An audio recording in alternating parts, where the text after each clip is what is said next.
Ukraine is marking an anniversary of infamy. 2 years since Vladimir Putin launched his war on a nation he denies even exists. A war Russians are forbidden even to call a war.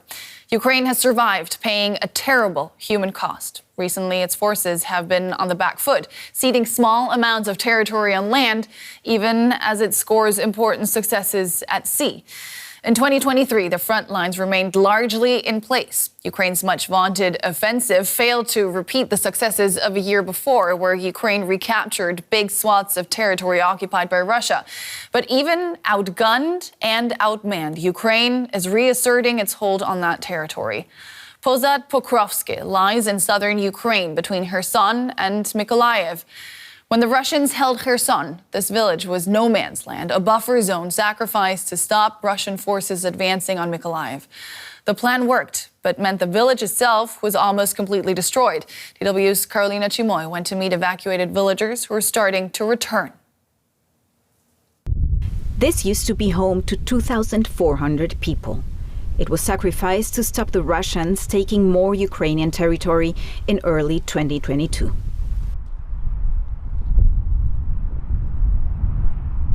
One of the main buildings, the House of Culture, completely destroyed.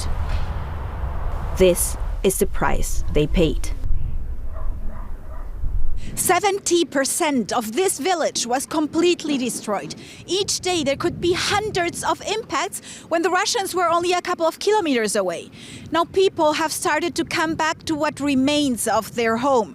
Even though the war is not over, but at least their village is not the battlefield anymore. Last year's work to demine the land and clear up the shells is done. And now some villagers are coming back to plan how to rebuild their homes.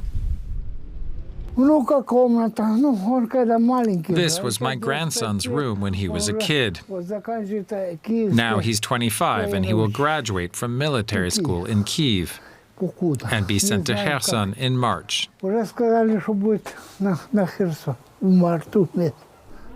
He tells us how the Russian attacks began when they were all still here. I was cooking soup when suddenly, bang, it started. Oh my God, airplanes flying. And then, like today, twice, I start shaking at the sound of the bang.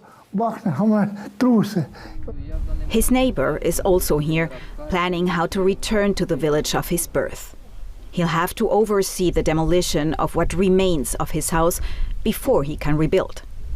All this while bombs are still flying only a half-hour drive away in Kherson city. Who needs this war? How many have died already? It's hard for mothers to bear.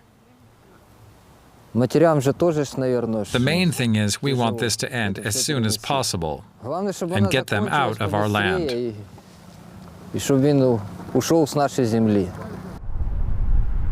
A significant portion of the electricity system has already been restored. Efforts are underway to restore the water supply.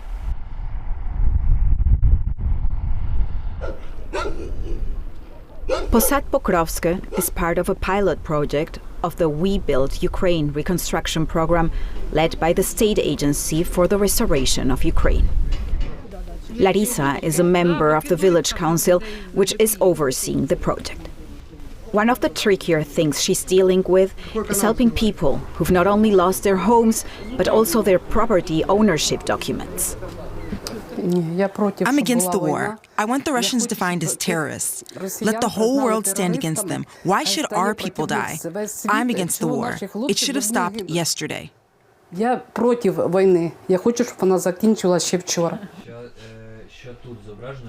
We ask her what it was like living here before the war. I'll start crying. We had a wonderful life, but we didn't realize it until we had to pack our things and leave, because we started being shelled on March 14th. There's little left standing. The school, the kindergarten, gone. Just this single store is still operational. So why are villagers willing to return? This is home. Home, you know? Home. I've been living here for 40 years. A home the locals here are determined to bring back to life. And for more, I'm joined now by Justin Crump. He's a military veteran and CEO of Civilline, an international intelligence and risk analysis consultancy based in the UK. Justin, welcome back to The Day. Now, we've spoken many times over the past 2 years. What would you say the world has learned since Russia launched its full-scale invasion? I mean, first of all, it is, I'd say it's lovely to be back with you again on air, but it's tragic. 2 years into this, and I think 2 years of suffering, as we just saw in that coverage. And the world has learned, I think, a lot in some ways, and it's learned not very much in others. I mean, I think the big thing we've learned is that the Cold War peace dividend that we've enjoyed since 1990 or so is at an end. We live in a more dangerous world. We live in a world where large states will use force to achieve their ends. And without some of the safeguards and some of the ways we've seen fighting develop over the last 30 years, you're seeing this real brutality of modern combat in Ukraine. And I think apart from anything else, that's something we should bear in mind. And of course, European nations in particular, looking at what that means for defense and security. More prosaically, there have been many lessons from the war. There's a saying in the military, you always prepare for the last conflict.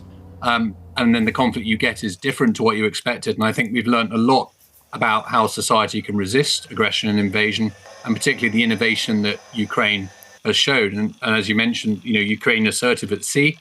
A country that doesn't have a navy is sinking roughly a Russian warship a week at the moment, just because of the way in which they've been able to embrace modern technologies. So, so much to learn. I mean, we could talk about that for the entire rest of the program, barely scratch the surface on the military lessons. But, and I certainly wouldn't want to bore the listeners with that. But I mean, it's a hugely shocking event and a hugely shocking 2 years. And it remains shocking now that we've been talking about it for so long and this situation continues. In the report we just saw, we met a Ukrainian man asking who needs this war. And I'd like to extend that question to you. Who needs this war? What can Putin realistically achieve? I mean, to some extent, Vladimir Putin, and we've talked before about, is he really in charge, or is it the cabal of people around him? The sort of senior leadership in Russia, many of whose names people wouldn't even know. I mean, at this point, I'd argue they need this war. They've pushed Russia into an internationally isolated position. Yes, it has support from other nations to a greater or lesser extent, and nations you wouldn't necessarily want to club with, like Iran and North Korea. But they are now a nation that's on a war footing. It's a war economy. That's how they survive, being the most sanctioned nation on earth at the moment, and obviously further sanctioned today. And so the Russian leadership needs this, and they need it to end well for them. It is a way that they are portraying the power, and it's a way they're trying to show that Russia is a force to be taken seriously, and of course get the population in line as well, because really there's no choice now. There isn't a way that Russia loses this conflict and the regime in Russia survives. They have to win, and they have to do it by putting the nation into a very militaristic stance. So they're the only people that do need it. I think the Russian people don't need it. The Ukrainian people certainly don't need it, and the rest of the world didn't need it. You can say that of any conflict, but this is a particularly destructive one. This anniversary, of course, comes about a week after the fall of Avdiivka, which is something that Putin is touting as a turning point in this, what he calls special military operation. Now, looking at the general state of affairs, does Russia currently have the upper hand?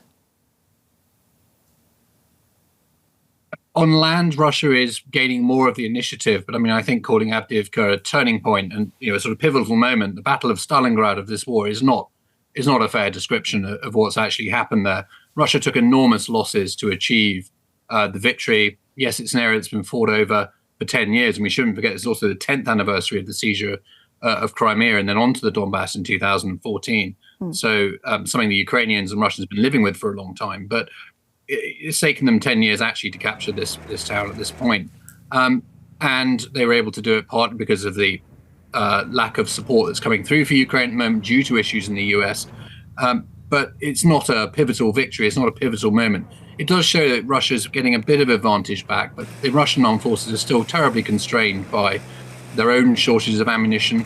They're very constrained by the cost in manpower it's taking them to advance and their overall inability to command and control still. They can't manage these very large operations, sustained operations, and land decisive blows on Ukraine. So it's not enough for Russia to win the conflict.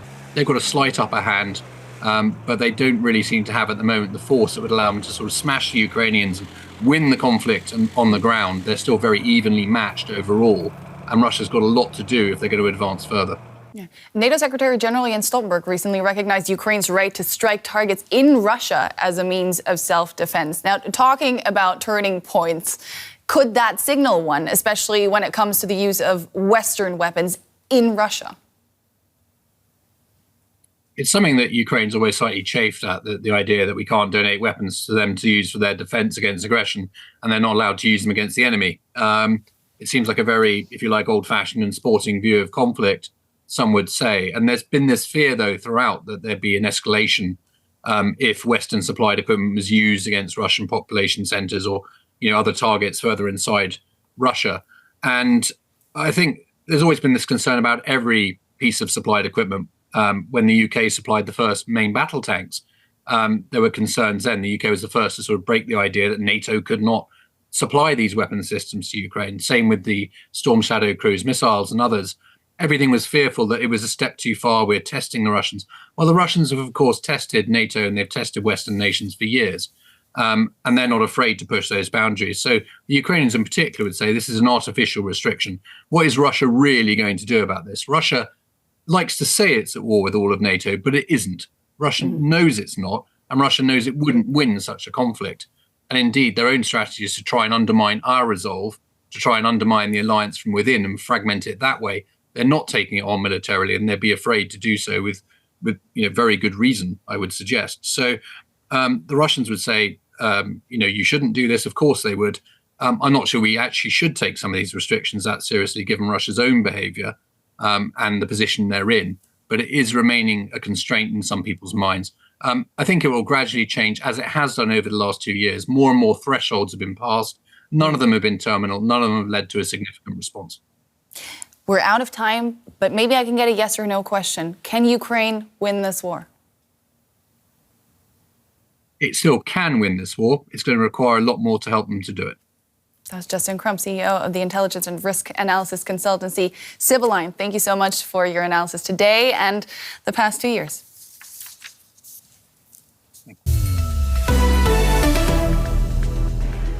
Kira Rudik is a Ukrainian MP and head of the Holos, or Voice Party. She joins us now from Kyiv. Kira, good to see you again. I want to start with a personal question on this day. How have these past 2 years changed your life? Hello, Nicole. Thank you so much for having me. Well, a month and a half ago, there was a barrage missile attack on Kyiv. And there was a missile hit near the home where I live, and I was inside the home. And I have personally witnessed how my windows were pulled out of their frames and thrown into the middle of the room. I remember glass everywhere, including my body. And I remember the fire and dark smoke and explosions everywhere. And it really felt like Armageddon.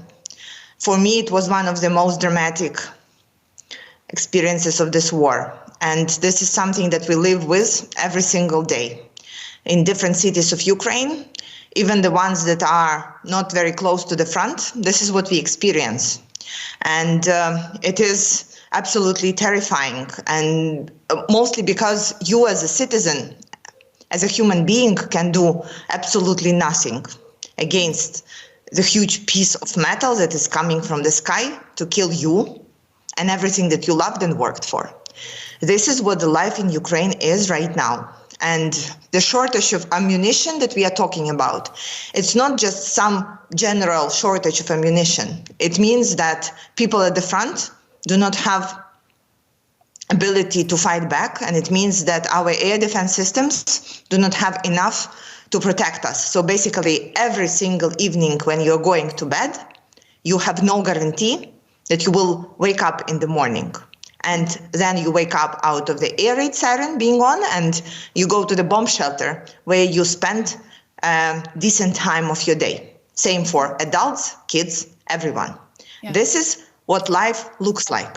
And still, no matter what, what we have in ourselves if we did not change our plan. And our plan is that we win the war, we regain our sovereignty, and we liberate our people and the occupied territories. This is our goal. And we did not change it. And what we need to achieve it is for the perception from our allies to switch from helping Ukraine fight to letting us win the war. And this Kira, means let me jump in providing there us with because the weapons. let me jump in there for a second because Ukraine has not been able to defend Avdiivka. It's a city they've had to abandon in recent days.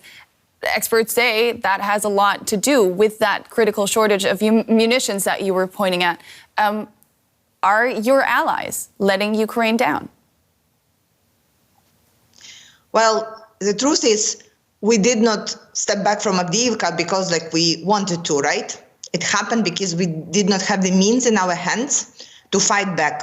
And we still have the will to fight back. So yes, we really want our allies to step up. And we are grateful for everything that we have received so far. But we obviously need more because our enemy is so much bigger than us, so much stronger than us, and has a better military capabilities and producing weapons 24/7, and is also receiving weapons from Iran and North Korea. That some confirmations that we have the proofs of just recently, because the North Korean missile hit near Kyiv a couple of days ago. So we need our allies that are on the good side of the history to get us the weapons that we so desperately need. And when we are talking about Germany, we really need those Taurus systems.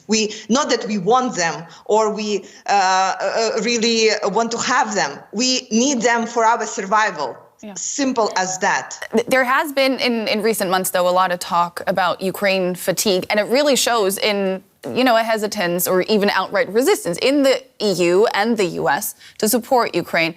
What is your message to those who, at this point, really, don't see a point in aiding Ukraine any longer? The message is very simple. It is not about Ukraine. It is much bigger than us. You have heard Putin. Do you think that this man will stop at something? He will not stop unless he is stopped. And if Ukraine fails, he will go further. And I think it's obvious right now for everyone after the death of Alexei Navalny. So we are fighting against the precedent that in 21st century, one country can annex a territory of another one, can commit all kinds of war crimes and get away with that. And we are saying no. And given the security situation in Europe and all the threats that are coming, I think we are the ones who are protecting Europe right now, and we are willing to do that over and over, but we need the means to do that. That was Kira Rudik, Ukrainian MP from the Holos political party. Thank you so much for your time. And one of the key battles early on in the invasion was for Mariupol. Ukraine's fierce resistance there became a rallying cry, even as the Russian forces closed in. The battle for the city on the Azov Sea showed just how willing Russia was to unleash complete devastation on Ukrainian cities with little regard paid to the fate of civilians. Russian aircraft targeted the city theater where hundreds of families with children were sheltering, despite the Russian word for children painted on the ground outside. Hundreds of thousands of people fled the city, and thousands were killed amid the Russian onslaught. And we are joined now by Mariia Sirychenko. She was a Mariupol resident who left the city before the war and has managed to evacuate her family when the invasion began. She now lives and works in Kyiv, where she is joining us from. Welcome back to DW, and thank you so much for your time. We've been hearing that Ukraine is now entering the third year of war. What are your feelings about this conflict today? Hi. My feelings are really mixed because since 24th of February 2022, our lives turned upside down.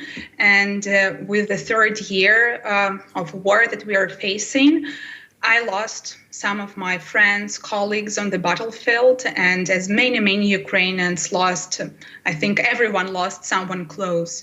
And it's unbearable to see that we are still here in this situation after the third year. But on the other hand, I think that it's so powerful that we are still enduring and we are still fighting for our freedom.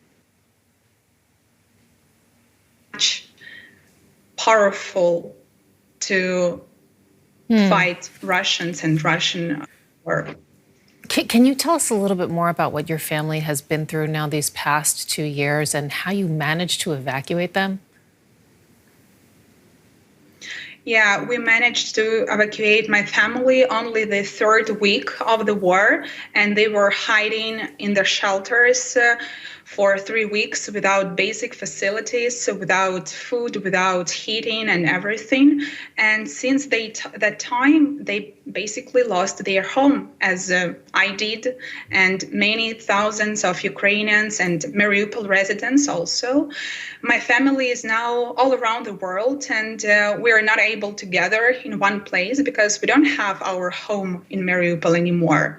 And it's just unbearable to even think about this, and it's still some hope left that we will be able to get back there sometime. It sounds like you were able to get all of your family out, but perhaps you can just clarify if you do still have some family in Mariupol, or perhaps you have friends that have family who are there. And I'm just wondering if they're able to reach them. Yeah, I still have some relatives there because some of the family members, they couldn't leave. For example, some of them had really seriously ill relatives or close people. And yes, we can communicate with them. Unfortunately, most of the people in Mariupol, they still live without basic facilities. Some don't have electricity, others don't have hot water. And even though Russia is filming propaganda about rebuilding Mariupol, my relatives are still living in a city with mass cemeteries and in a city that is still in ruins. So it's nothing but a beautiful picture for Russian media, unfortunately. Mariupol was, of course, subjected to Russia's unilateral and illegal annexation of southeastern Ukraine. It remains under direct Russian control. And I'm wondering, we all saw the counteroffensive that Ukraine launched last year and the very little gains that they were able to make, although the hopes were high at the time. Where does your morale stand right now? Do you hope that Ukraine will get Mariupol back? Yes, my hope is still present.